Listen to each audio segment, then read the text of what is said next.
Hey everyone, welcome back to the range. My name is Matt, also known as the King of Armor Destruction, the Armor Wizard, Zap, and we have a body armor demo today from far, far away, the land of China. A viewer who would like to remain anonymous donated these plates for us to destroy with no strings attached. These particular plates are from the People's Armed Police, kind of like our National Guard, or I guess their police department, not to be confused with the PLA, which is the People's Liberation Army. Let's take a closer look at these panels. These particular 10 by 12 panels are approximately 655 thousandths thick, very, very thin, or 16.65 millimeters for those across the pond. It weighs 3.850 pounds, or 1.746 kilograms. I obviously cannot translate Chinese, but that I do believe that probably says strike face. And if you do read Chinese, please tell us what that means below. These are multi-curve. You can see all those nice sexy curves there. We have a roll there and a roll there as well. Now, if this is the first time you're viewing my YouTube channel, we do all of our body armor demos completely different than everyone else on YouTube because we're after worst case scenario. Since this is rifle armor, we shoot at 45 feet. We also shoot at 0 degrees because that represents a worst case scenario. Since this employs a ceramic strike face per the NIJ testing, although I'm guessing that these are rated a Chinese rating, I think it's GA6. But per the NIJ standard, we've gone ahead and dropped only one of the plates on its face 2 times as a preconditioning test. After we've done that, we mark a DT on the plate indicating that we've done so, and then we apply a torque test on each side of the plate. That's where we put pressure on it to listen for any cracks. And unfortunately, our first plate cracked quite significantly and separated the strike face from the backer. It looks like they're using aramid fiber Kevlar for the backing and some kind of ceramic for the front. I've been told it is boron carbide. So just to make sure this is somewhat of a fair test, we've only dropped that one plate on its face. The other one will remain undropped. We also use a giant clay briefcase filled with Roma Plastilina #1 clay from Chavant. That is the same clay that the NIJ uses, but they heat theirs up to 100 degrees, and I'm out here, it's around 75, 85 degrees outside today, so I can't keep that temperature stable. So we're looking at a representation of what back face could be, and that whole thing weighs like 85, 90 pounds, so it just prevents the plate from being thrown around or thrown off the medium when we're testing it. We also use a chronograph whenever possible. We have a Pro Chronopal Digital DLX as well as the new Garmin 0C1. A big thank you to Bass Pro Shop / Cabela's for sending that out so we could review it. And finally, we put a spreadsheet here at the beginning and the end, and we kind of foreshadow all the threats we're going to shoot at it. We mark our penetrations and our velocities. In the end, we do a tear down to confirm if we have, say, a edge-to-edge drop face and what other materials make up this particular panel. I do want to remind everyone that I am not an NIJ lab, so if you see a threat stopped or penetrated,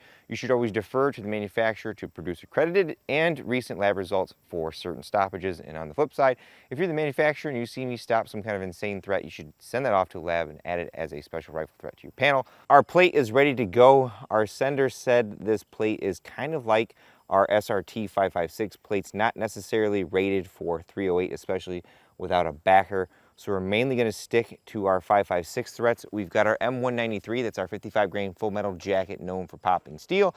Polyethylene stops it. We've got our M855, that is our 62 grain lead core with a conical steel penetrating tip. It's not known as a penetrating round, but that is a hardened steel penetrator.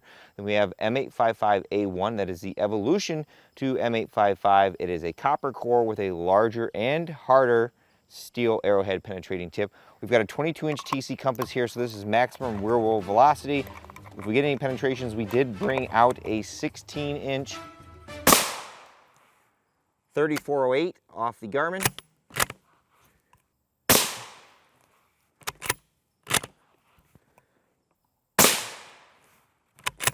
.3454, nice.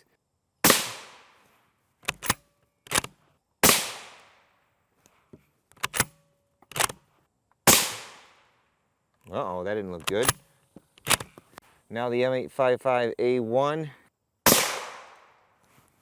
3218, nice and spicy, boys.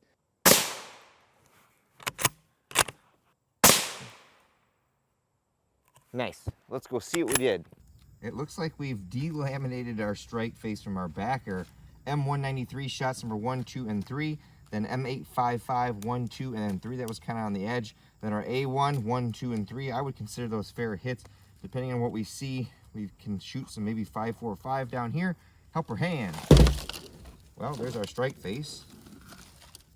Looks like we're using polyethylene as a backer, and then we're laminating the strike face.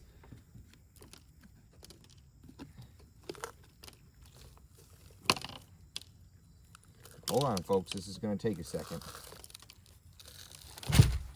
R.A.N.G.E.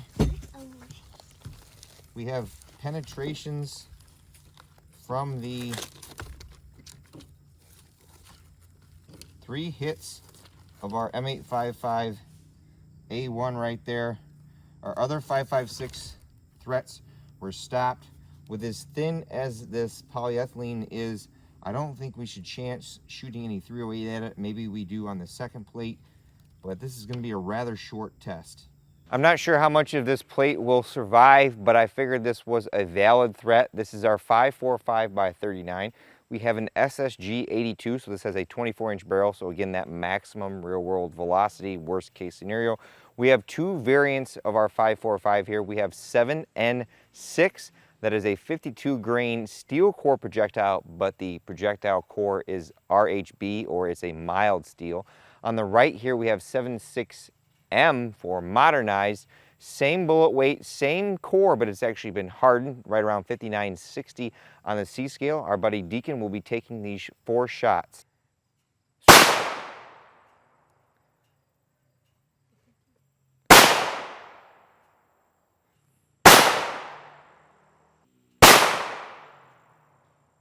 Shooting Deacon, if anything, like and subscribe for Deacon being a good shot. Our 7N6, number 1 and then number 2.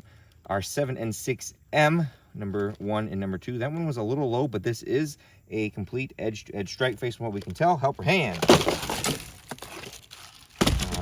Hold on. We have a pass through on the second hit of our 7N6M. That shot looked like it was actually stopped. The regular 7N6 was. Very, very interesting. Now that might have pushed through because it is on the bottom there, but it looks like it actually stopped it because we don't have a complete pass through to the back of the plate. Plate number 2 is strapped in and ready to go. This is the compromised plate, so we have to be very careful where we shoot this. We're going to shoot 8.6 black at it because some of our other SRT plates have fallen to this particular round. We have 2 types. We have a 285 grain solid copper spun as well as a 250 grain solid copper spun. These are in a 1-in-3 twist barrel. They should be subsonic, and for whatever reason, because of how long they are, strike faces and or backers have a hard time degrading and catching these bullets. I don't have a can on here because it is off for repair. 1035. 1074. And while we're at it, we've got a 260 grain tungsten core projectile. This is the Swiss PAP, but we've got it at subsonic velocities, mainly because this 1-in-3 twist will spin apart jacketed lead core bullets. So we got to keep these guys subsonic. 1003. I do want to see if there is a velocity at which M855A1 could be stopped. So we've got our 10.5-inch barrel here, 3 more rounds of M855A1.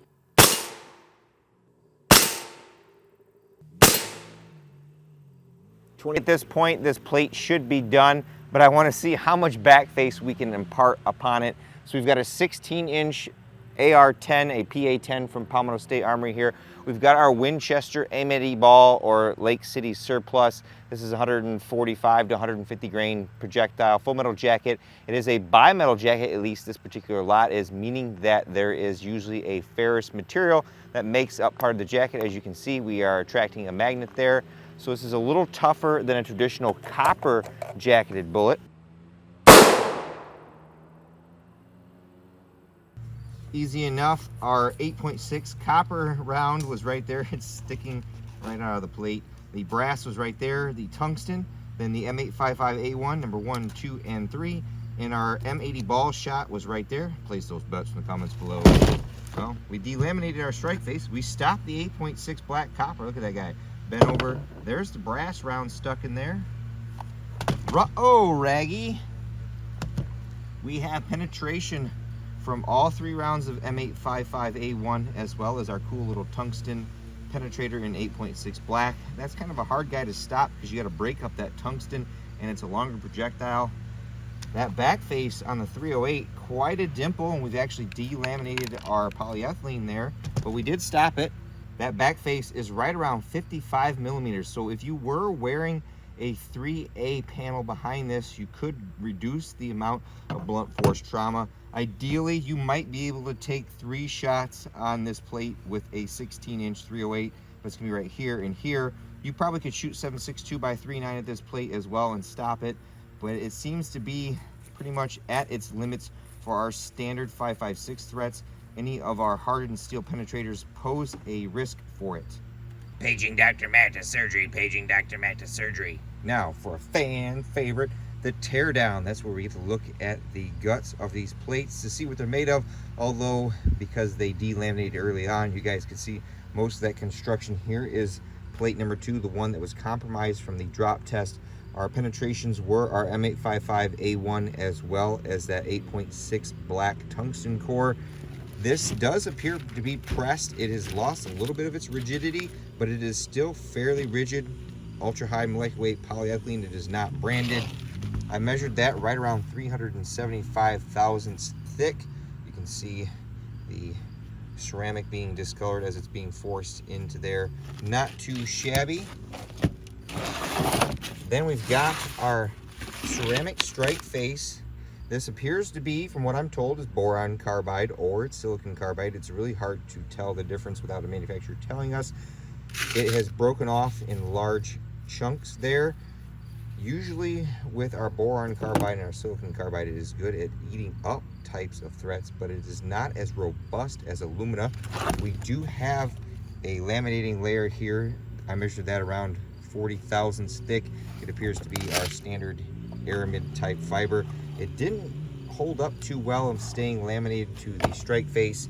I measured the strike face right around 215 thousandths thick. You can see though a majority of the strike face remains, but when we take those hits, it likes to fall apart like that versus alumina, which would largely remain intact. I will say HESCO and some of our other manufacturers with their laminating process is a lot better at keeping these strike faces together longer, and that makes it more multi-hit capable. As far as plate number 1, we did not drop test this. Our penetrations were the 3 hits of full power M855A1, as well as that second hit of 7N6M down there from the SSG82. Pretty much the same construction. We have no branding on our polyethylene whatsoever.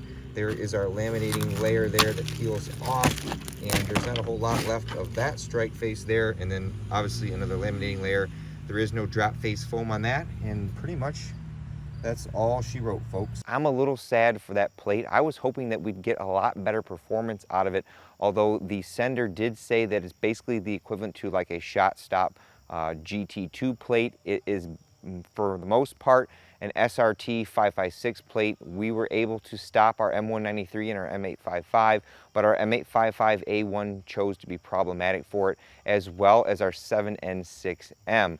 That shot of our 308 from our 16-inch seemed to hold fairly well, and if you added a 3A backer, I could see this stopping the GA6 threat, which I think is 7.62 by 5.4R, the mild steel core, and the sender did say something about that it's rated for 5.8 millimeter steel core that the Chinese military has, although I don't have any access to that, and I don't think I will anytime soon, so that's going to be kind of a hard thing to test. Our laminating layer on this plate didn't do too bad, although I think it would need more adhesive to stay together as long as possible. The sender did say that this is boron carbide, and without the manufacturer telling me, I'm just making an assumption, but based on what we saw, I would say that it is B4C.